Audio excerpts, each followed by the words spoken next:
लाडक्या बहिणींच्यासाठी मुख्यमंत्री माझी लाडकी बहीण या योजनेसाठी जवळपास 36,000 कोटींची तरतूद ही त्यांनी यंदाच्या वर्षासाठी केलेली आहे आणि निश्चितपणाने ही करत असताना ही योजना कुठेही बंद होणार नाही।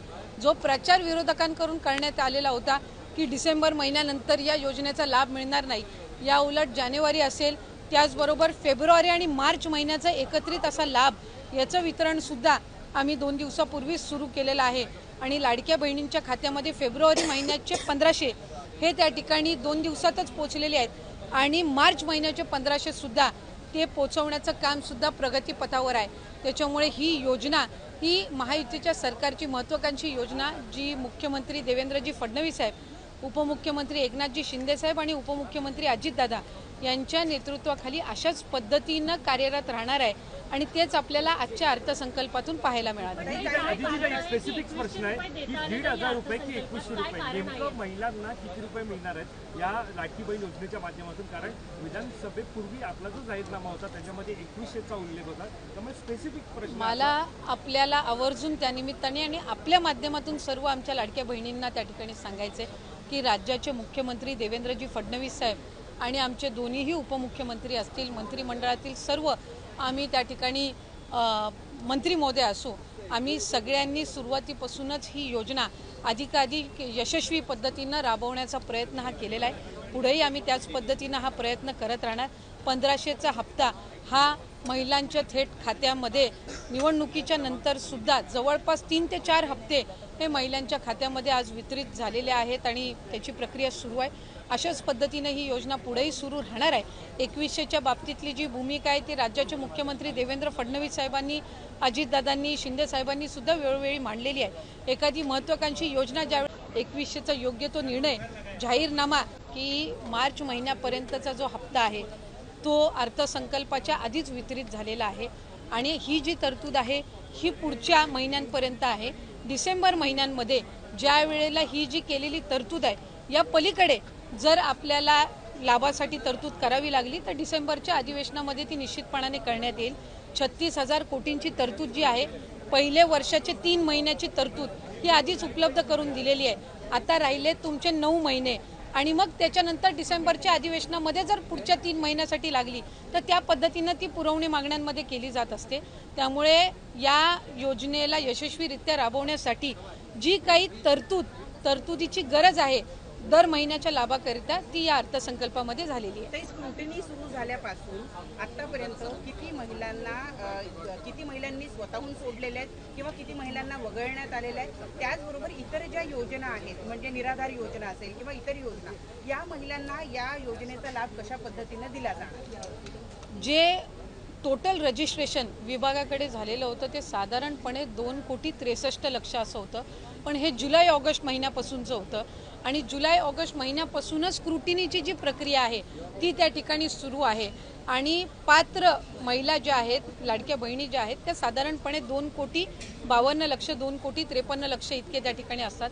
आधार सीडिंग ज्यांचे अकाउंट झालेले आहेत त्यांना दर महिन्याचा लाभ वितरित होत असतो। नमो शेतकरी योजनेचा जे लाभ घेतात त्यांना नमो शेतकरीचे 1000 आणि मग वरचे जे 500 आहेत ते त्या ठिकाणी लाडक्या बहिणीच्या या तरतुदीतून मिळत असतात। संजय गांधी निराधार योजनेच्या ज्या लाभार्थी आहेत त्यांना 1500चा लाभ हा संजय गांधी निराधार योजनेतूनच मिळत असतो। त्याच्यामुळे या योजनेतून मिळण्याचं त्याच्यामध्ये काही कारण नाही। या व्यतिरिक्त 4 चाकी वाहनं असणारी असतील किंवा जिल्हा स्तरावरून ज्या तक्रारी आम्हाला प्राप्त होतात त्या पद्धतीनं ती योग्य ती कारवाई आहे ही केली जात असते आणि परत ज्यांनी आम्हाला या योजनेचा लाभ नको आहे किंवा आम्ही या योजनेच्या लाभासाठी आता पात्र नाही आहोत असे जे अर्ज आहेत हे काही हजारांच्या संख्येमध्ये आहेत। त्याच्यामुळे गेल्याही महिन्यात साधारणपणे 2,40,00,000 पेक्षा अधिक महिलांच्या खात्यामध्ये हा लाभ वितरित झालेला होता आणि यंदाच्याही महिन्यामध्ये साधारणपणे तितकाच आकडा आधार सीडिंग जसे जसे होत जातात त्यानुसार त्या पात्र भगिनींच्या खात्यामध्ये जमा होत राहील। लाडक्या बहिणींसाठी अतिशय आनंदाची बातमी। लाडक्या बहिणींना गुढीपाडव्या सणाच्या अगोदरच लाडक्या बहिणींना मिळणार आहेत 2100 रुपये। उद्यापासून हे जे वाटप आहे ते सरसकट वाटप होणार आहे का हे आपण पाहणार आहोत। लाडक्या बहीण योजनेमध्ये बदल झालेले आहेत। महिलांना गुढीपाडव्याची मोठी भेट हा आदितीताई आणि मुख्यमंत्री फडणवीस एकनाथ शिंदे यांनी स्वतः सर्वांना सांगितलेले आहे। आता आपण तेच व्हिडिओमध्ये पाहणार आहोत। कोणत्या लाडक्या बहिणींना गुढीपाडव्यानिमित्त भेट मिळणार आहे, काय आहे गिफ्ट आणि सोबतच 21 रुपयांचा हप्ता हा कोणाला येत आहे. आपण हे सुद्धा बघत आहोत की फेब्रुवारी आणि मार्च महिन्याचा जो हप्ता आहे तो सुद्धा भरपूर लाडक्या बहिणींच्या खात्यामध्ये जमा होतच आहे, कारण भरपूर लाडक्या बहिणी मार्च हप्त्यासाठी राहिलेल्या होत्या. कारण स्वतः अदिती तटकरे मॅडम यांनी सुद्धा सांगितलं होतं की 2 टप्प्याचे 3,000 रुपये जमा करण्याची प्रक्रिया युद्ध पातळीवरती सुरू आहे. सर्व लाडक्या बहिणींनी निश्चिंत राहावे. ज्या लाडक्या बहिणींना पैसे आलेले नाहीत अशा लाडक्या बहिणींना आता पैसे येत आहेत. बघा, सगळ्यात महत्त्वाचं एप्रिलचा जो 21चा हप्ता आहे तो काही सरसकट मिळणार नाही, परंतु गुढीपाडव्याला साडी सोबतच आनंदाचा शिधा असं लाडक्या बहिणींना गुढीपाडव्यानिमित्त मिळणार आहे. सोबतच गॅस सिलेंडरचे जे काही 1660 रुपये आहेत 2 हप्ते हे मिळणार आहेत. आता तुम्हाला 2 हप्ते कसे ते मला सांगतोय, त्यासाठी तुम्हाला व्हिडिओ पूर्ण पाहायचा आहे. कारण आनंदाची बातमी म्हणजे आता होळीच्या सणाला तर साडी मिळालीच असेल, बरोबर. आता होळीसाठी जशी साडी मिळाली तशीच आता तुम्हाला पाडव्यानिमित्त सुद्धा साडी वाटप मिळत आहे. आणि भरपूर लाडक्या बहिणींना, ज्या लाडक्या बहिणींना पैसे आलेले नसतील त्यांना सुद्धा पैसे येत आहेत मार्च आणि फेब्रुवारीचे. आता एप्रिलच्या हप्त्यासाठी काय करावं लागणार आहे, काय बदल झालेले आहेत, काय सगळे डिटेल माहिती आपण एक एक करून पाहणार आहोत. व्हिडिओ शेवटपर्यंत पाहिल्यानंतर तुम्हाला संपूर्ण डिटेल माहिती मिळणार आहे. बघा, हे जे आता नियम बदलले आहेत ते काय नियम बदलले आहेत, 21 रुपये कोणत्या खात्यात सर्वात अगोदर येणार, कोणत्या जिल्ह्यांपासून सुरुवात होणार, या सगळ्या गोष्टींची एकंदरीत सोप्या भाषेमध्ये आपण माहिती घेणार आहोत. बघा, आता तुम्हाला 5 गोष्टी एकंदरीत तिथं करण्यात येणार आहे, तरच तुम्हाला ही जी रक्कम आहे ती तुमच्या बँकेत येणार आहे. कारण आपण जर बघितलं, जर सरकारचं आता जर आपण त्यांनी बघितलं, जवळपास 30 ते 40 लाख लाडक्या बहिणी अशा आहेत आता यातून बाद होण्याची शक्यता आहे. 30 ते 40 लाख म्हणजे जवळपास 2.52 कोटीचा एवढा आकडा आहे. जर त्यातलं 30-40 काढलं तर 2,10,00,000 एवढ्या लाडक्या बहिणींनाच हे जे पैसे आहेत, जो एप्रिलचा 21चा हप्ता आहे तो मिळू शकतो. कारण अर्ज पडताळणी सुरू झालेली आहे. अर्ज पडताळणीमध्ये काय गोष्टी चेक केल्या जात आहेत आणि तुमचं नाव कसं येत आहे आणि कोणाला 2100 तर कोणाला 1660 आणि कोणाला 600, कोणाला 2100 आणि कोणाला फक्त 1000 रुपये मिळणार हे तुम्हाला या व्हिडिओमध्ये मी तुम्हाला सांगणार आहे. बघा, जर तुम्ही आता जर नीट बघितलं तर निवडणुका अगोदर आपल्या सर्व लाडक्या बहिणींना पैसे आले होते, सरसकट वाटप तिथं झालं होतं. परंतु निवडणुकीनंतर सरकारच्या असं लक्षात आलं आहे की इथं अशा भरपूर लाडक्या बहिणी यादीमध्ये आलेल्या आहेत ज्यांना या हप्त्याची गरज नाही. ते सक्षम आहेत, त्यांचं कौटुंबिक जे उत्पन्न आहे ते 5 लाखाच्या वरती आहे, 5-6 लाख 7 लाख रुपये आहे आणि त्यांना या हप्त्याची काही त्यांना गरज नाही किंवा आवश्यकता नाही. मग ह्यासाठी सरकारनं एक धोरण केलेलं आहे. आता हे जे काम करत आहेत त्या अंगणवाडी सेविका करत आहेत. भरपूर साऱ्या अंगणवाडी सेविका अर्ज पडताळणी करत आहेत आणि त्या अर्ज पडताळणी करताना त्यांनासुद्धा भत्ता म्हणून 50 रुपये पर फॉर्म हे दिले जात आहेत. आणि त्यांनासुद्धा जवळपास त्यांचा जो काही त्यांनी आत्तापर्यंत फॉर्म भरले होते त्याच्यासुद्धा त्यांना भत्ता आलेला नव्हता, तर त्यांचंसुद्धा 4,000 रुपयांचं वाटप, 4 ते 5,000 रुपये प्रत्येकी जे काय भत्ता होता त्यांना तो तिथं मिळायला सुद्धा सुरुवात झालेला आहे. 50 रुपये एका हप्त्याला एका फॉर्मला त्यांनी अर्जाला दिले होते. तर हेच पुन्हा प्रक्रिया जी आहे ती अंगणवाडी सेविका, मदतनीस आणि पर्यवेक्षिका या 3 लाडक्या बहिणी आपल्या लाडक्या बहिणींची पुन्हा एकदा अर्ज पडताळणी करत आहेत.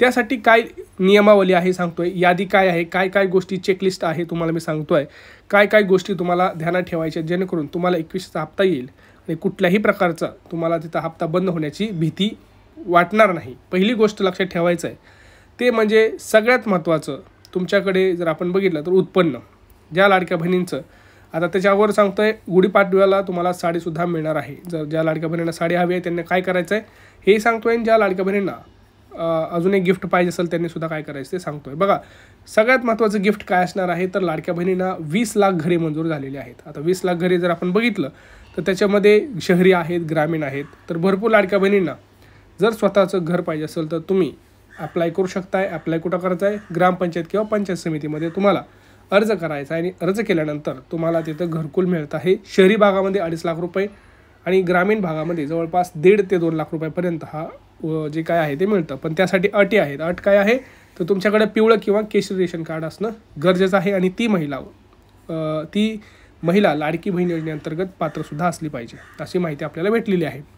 आता आपण बघूया की तुम्हाला काय चेकलिस्ट करत आहेत, अर्ज पडताळणीमध्ये कुठलं काम पहिल्यांदा ते करत आहेत. तर बघा, पहिलं काम जे करत आहेत तुमचं ते म्हणजे तुमचं उत्पन्न चेक केलं जात आहे. आता उत्पन्न कसं चेक केलं जात आहे तर बँकेकडनं तुमचा डेटा घेतला जात आहे. आधार कार्डचा ॲक्सेस त्यांच्याकडे असल्यामुळं, आधार कार्ड आणि पॅन कार्ड लिंक असल्यामुळं त्यांना ट्रान्झॅक्शन्स माहिती आहेत. कोण कोण इन्कम टॅक्स भरतं आहे, इन्कम टॅक्सकडून डेटा आलेला आहे, RTOकडून डेटा घेतलेला आहे.